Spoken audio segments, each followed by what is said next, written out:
Hello বন্ধুরা, সবাইকে স্বাগতম সানি ক্রিয়েশনে। আজকে আমি চলে এসেছি গ্র্যান্ড ক্যানিয়নে। দেখেন এখানকার দৃশ্য। আপনি কি জানেন পৃথিবীর অন্যতম আশ্চর্য প্রাকৃতিক দৃশ্য হল গ্র্যান্ড ক্যানিয়ন? এটি অবস্থিত যুক্তরাষ্ট্রের অ্যারিজোনা অঙ্গরাজ্যে।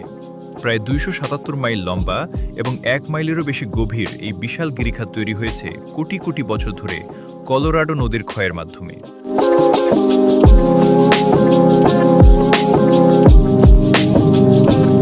এখানে সূর্যোদয় ও সূর্যাস্তের দৃশ্য এতটাই সুন্দর যে পাথরের রং লাল, কমলা আর সোনালী হয়ে ঝলমল করে ওঠে। প্রতি বছর লাখ লাখ পর্যটক এখানে ভ্রমণ করতে আসেন। অনেকে হাঁটেন, কেউ ক্যাম্পিং করেন, আবার কেউ স্কাই ওয়াক থেকে কাঁচের সেতু দিয়ে নিচের গভীরতা দেখেন।